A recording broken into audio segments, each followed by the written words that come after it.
TFD Performance Podcast. I'm your host, Jordan Sullivan, and this is the show where we break down popular science into easily digestible and actionable information to give you the blueprint to be a high performer in your life. Today, I'll be chatting to TFD Performance Dietitian Ryan Hasell.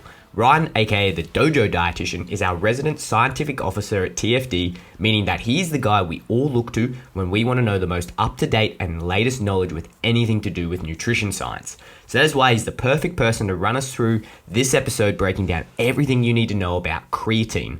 We will discuss what it is, what it does, how to take it, and who will most benefit from it.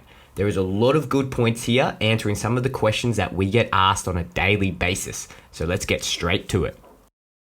All right, we are live for another episode of the TFD Performance Podcast. In today's episode, we are breaking a cherry, and that cherry that we are breaking is that of one of our performance dietitians, Ryan Hasell. You know him better as the Dojo Dietitian, but this, to many people's surprise, is actually his very first podcast that he is doing on the TFD podcast. So Ryan, thanks for coming on, mate. Welcome to your very first podcast.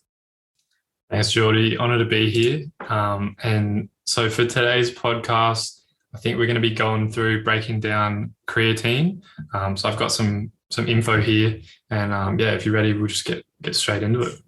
Yeah, I think let's just jump straight into it, right? Like, this is a part of the podcast of this series that what we want to do is we want to give you guys the most bite-sized, action-packed, most important info about some of the most common topics that we get asked in everything regards to nutrition science. So today's episode is going to be all about creatine.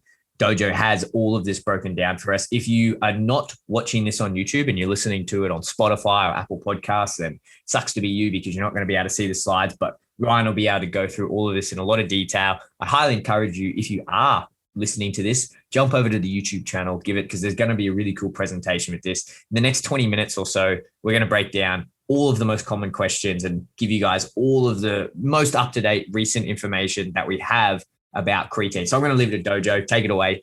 Give the people what they want to hear. All right, well, let's get into it. So creatine. Creatine is one of the most popular and definitely one of the most researched supplements out there, especially for sports performers. So creatine, it actually occurs naturally within our bodies. We produce it through our kidneys and our liver, but it can also be, our stores of it can also be increased through what we eat in our diet and through supplements. Creatine was first discovered in muscle cells, but we know now that it can also be found in a couple of other tissues in the body, including the brain, which is something interesting that we'll get to a little bit later on. Now, creatine itself provides energy and works as a storage of energy in the body as well, and it provides that energy in the form of a molecule that we call ATP. So let's have a chat about a couple of the potential benefits of taking creatine. Now, the main ones are centered around increasing exercise performance.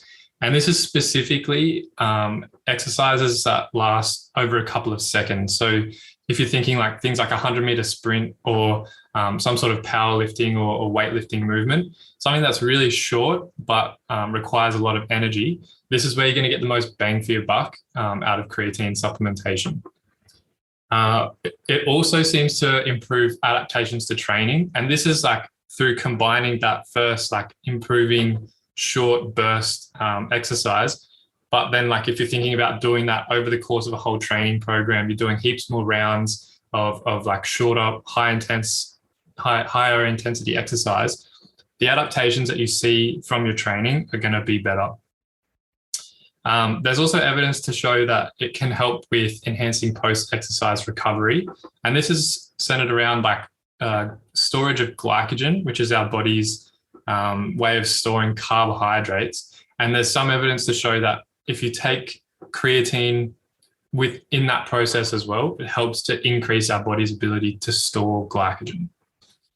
Now, the next two are kind of like more loosely being explored. There's not a huge amount of science behind them, but there is some evidence to suggest that taking creatine can help with injury prevention. Now, this is a bit like, there's a bit of speculation on this one. It's more that like people that take creatine seem to get injured less rather than like there's a mechanism that we understand in terms of like how that happens. Whether or not that's just because they have more energy or they're able to complete these exercises at like a better quality, and maybe that's why they don't get injured. We're not 100% sure, but there seems to be something there. And then the last one, and this is something your mate Dan might be able to take you through in a little bit more detail, but there seems to be a really cool interaction here where creatine might be protective or at least like helpful in the little like window of time after a traumatic brain injury or like a concussion or head knock, like those sort of things. And we can get to like how that works in a minute. But yeah, that seems to be a really exciting, like emerging field of creatine research. There's not a huge amount of evidence for it in humans yet, but that's pretty promising evidence in like animal studies and that kind of thing.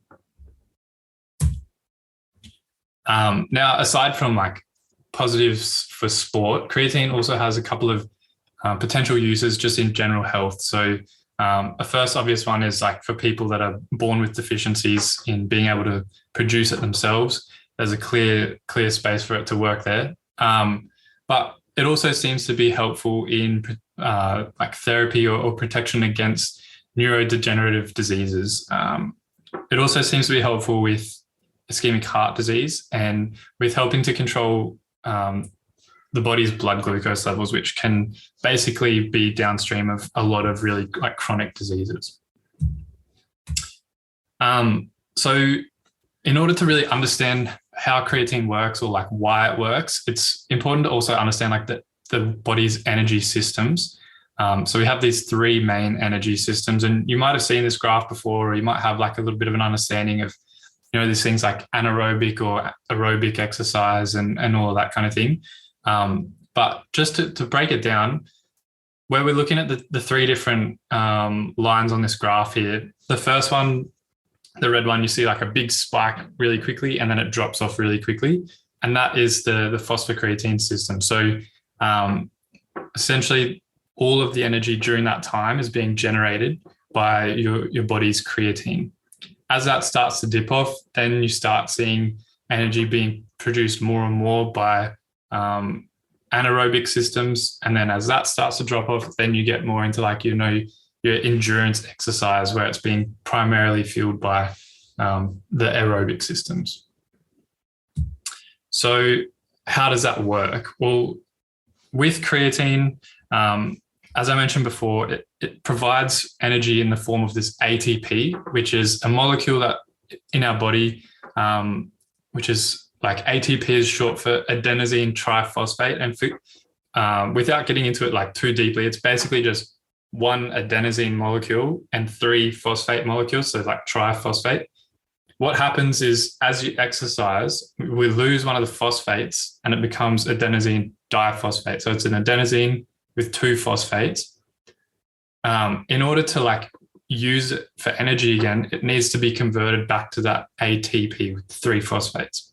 So one way that we can do this is, and a really quick and efficient way that we can do this is with creatine phosphate. So the way that creatine is stored in the body is with a phosphate molecule, and it's really easy for the body to break that apart and put that phosphate back on the ADP and have it be ready to be used for exercise again.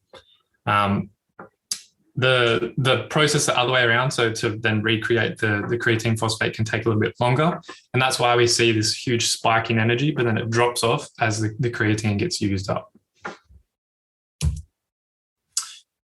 Now, in terms of like how it helps with enhanced recovery, this is, as I said, it's to do with the glycogen storage in the body. So it's our body's ability to store carbs that get used up during exercise. So they've done some studies comparing groups where one group had just high dose carbs, I guess you would call it. So around 50 to 100 grams of glucose following a training session versus people that had the same amount, but with 5 grams of creatine.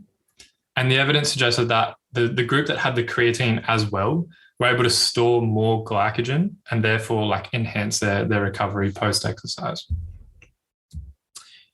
Now this one's like, as I said, a little bit more speculative, but kind of interesting. So this is how creatine works in that sort of like concussive therapy or recovery or protection, whatever you want to call it, or like which angle you want to take it from. But essentially what happens when we have like traumatic brain injuries, concussions, head knocks, even like subconcussive stuff, whenever the brain is getting like knocked, there tends to be what we call like an energy crisis. And like there's a lot going on physiologically that causes that. But essentially it's like an upkick in inflammation that sort of burns a whole lot of energy really, really quickly. And then you end up with this sort of energy deficit in that area of the brain, where, like, as we said, there can be a little bit of creatine stored in the brain, and those levels drop off really quickly. So kind of like the idea here is by sort of having more creatine in that short window following a concussion or something like that, there's the potential that maybe we can help to offset that huge drop in ATP and potentially help with that recovery a little bit.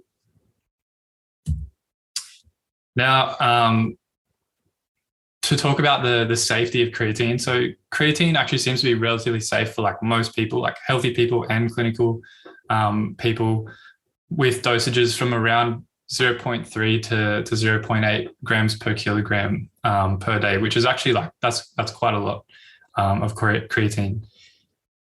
Now, one of the questions that gets raised sometimes is like, is it safe for the kidneys? So, and this is like you kind of have to understand the physiology of the kidneys a little bit here, but essentially when creatine is broken down, one of the like waste products is creatinine, which is like, it's a separate thing, but it's one of the markers that we look for when we look at, is someone's kidneys, are someone's kidneys like failing?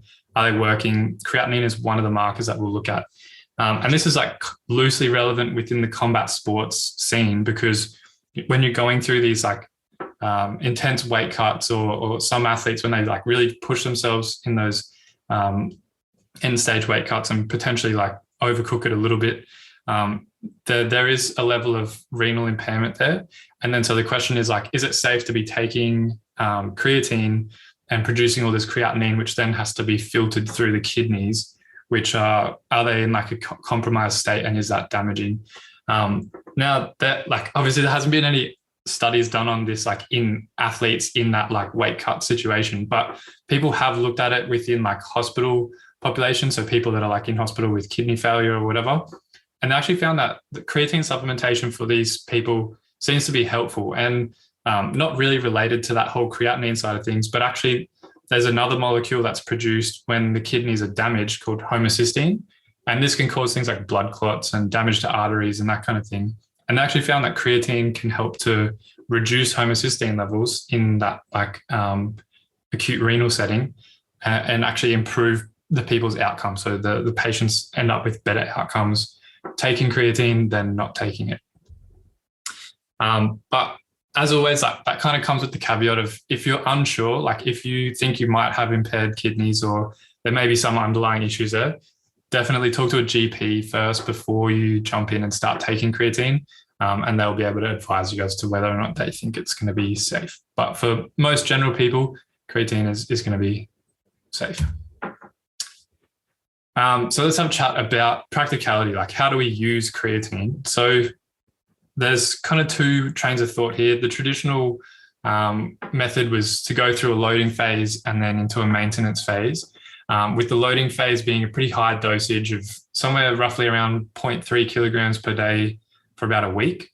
Now, like for someone my size, like I'm about 100 kilos, that's like 30 grams of creatine per day for a week. And like, I don't know if you've had high dose creatine, Geordie, but it can cause a couple of like gastro issues. Like you can get some bloating, gas, and like a fair bit of discomfort if you're chuffing that much creatine in a day. So I tend to not do the loading phase. I tend to go straight to the maintenance phase. And this is more of like a more recent thing, but the science shows that if you just start out at the maintenance dose, so we're talking like 3 to 5 grams here, over about a 3 to 4 week period, your stores will be up to that of if you've done the loading phase over a week anyway. So as long as you've got the time, and like if you don't want to get all those like symptoms of just smashing heaps of creatine really quickly, going it a little bit slower over a little bit of a longer period of time, you're going to get the same benefits out of it as you would, loading it.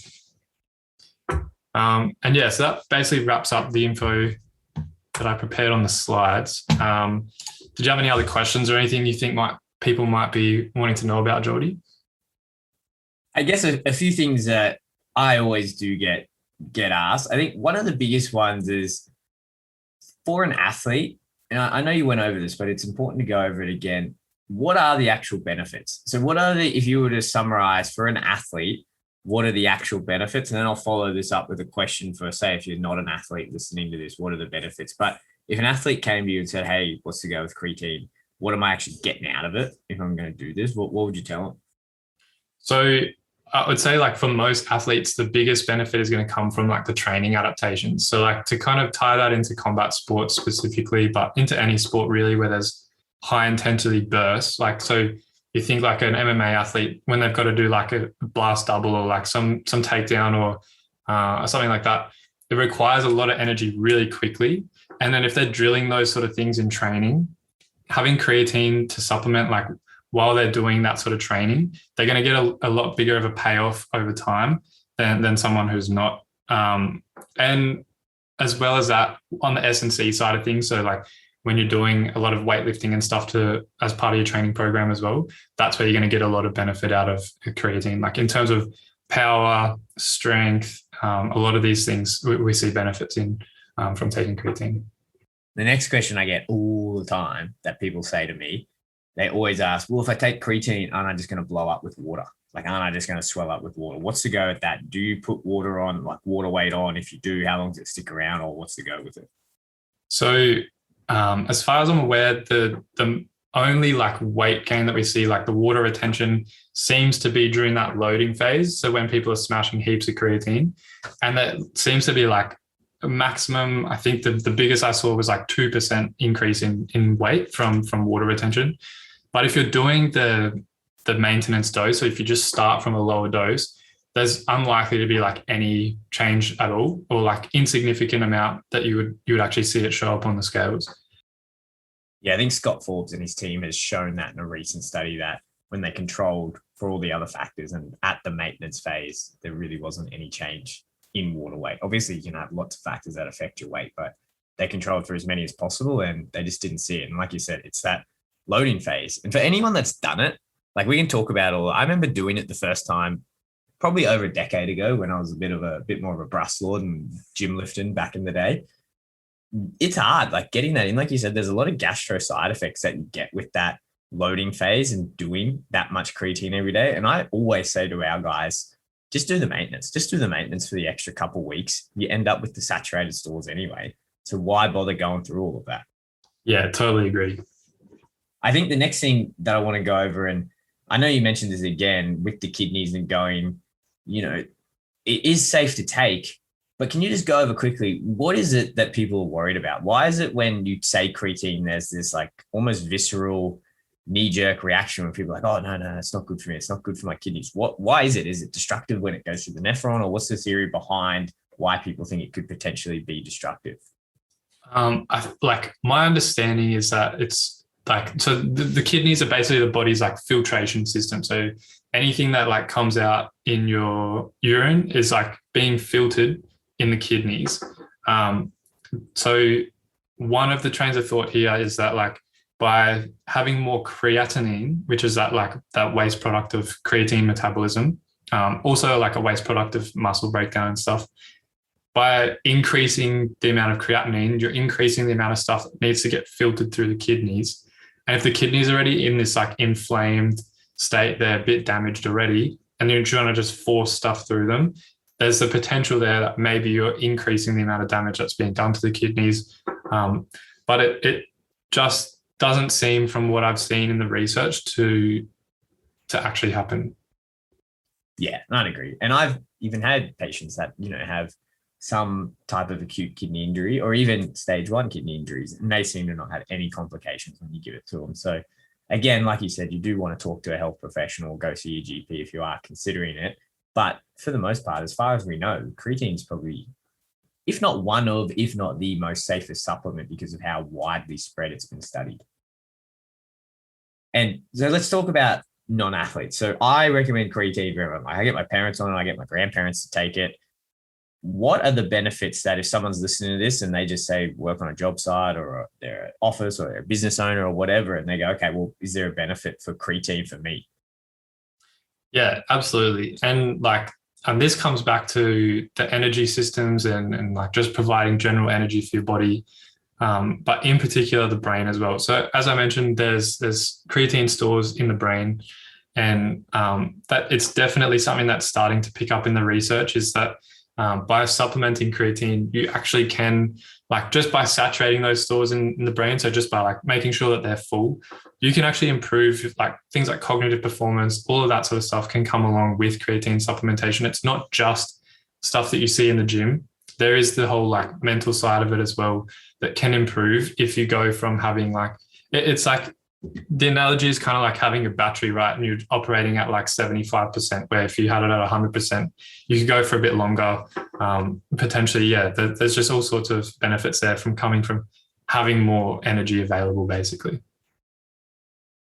Obviously, like you said, the science right now is in a pretty novel stage, but I work with a lot of corporate guys, like high-end corporate guys, and it's one of the first subs that I recommend. I always get them asking me, hey, like, are there any nootropics or something that I can take for enhanced brain function? It's like, well, there's probably a lot of other low-hanging fruits that you can do to get enhanced brain function, overall calorie intake, hydration, good sleep, stress management. But one of the things that I'm constantly recommending to these guys is, hey, go get creatine and do a maintenance phase of creatine. Do it for 4 to 6 weeks and let's see how you feel. And it's crazy how good the feedback is. Obviously, there's many, many factors when you're making big, broad changes with your nutrition and lifestyle, but I haven't yet had someone who has come back with any negative feedback about taking creatine for those mental or cognitive performance benefits. Yeah, no, it just seems to kind of be something positive across the board. So is there anything else that we need to cover about creatine? I think we've gone over what it is, why you would take it, how much you would take it, if you're weighing up, okay, is it for me, is it risky or not? We've covered that. Most of that is pretty unfounded. Anything else that we need to go over, Dojo, before we let the people go? No, I think that covers it from all the things that I can think of. But like, if anyone has any questions, obviously just shoot them through to the team. We can always answer those. And if anyone wants to see like any research or anything that we've talked about, more than happy to like link that stuff as well. All right, well, there you go. Our first episode of the TFD Performance Podcast with our very own, the Dojo Dietitian. We're going to keep these type of episodes going, guys. We're going to be doing all different types of supplements. We're going to be talking about different physiological systems, concepts within nutrition science. If there's something that you want to hear us break down, maybe you learned something at university, you read something in a paper, you heard some other person in the nutrition space or some testicle eating beefed up dude talk about something and you want to get some clarification on it, hit us in the DMs, shoot us an email, shoot us a message, let us know and we'll break down the science of it. But there is everything you need to know about creatine. So Dojo, thanks for coming on, mate. We'll get back at it again very soon. Thanks, Jordy. Thanks for having me on. And there it is, another episode of the TFD Performance Podcast. There is everything you need to know about creatine. Again, if you want further clarification on any of those points, feel free to reach out to Ryan or myself, and you can find Ryan on social media under the handle The Dojo Dietitian. That is Dojo spelled D-O-J-O. If you enjoyed this episode, then be sure to leave us a 5-star review, and if there's anything else you would like to hear us break down, please send us a message on social media and let us know. This podcast will be available through the podcast app, iTunes, Spotify, YouTube, and if you follow along with our socials at _Fight Dietitian, you can see all of the best bits from our podcast episodes. Thanks for listening in, and I'll see you guys for the next episode of the TFD Performance Podcast.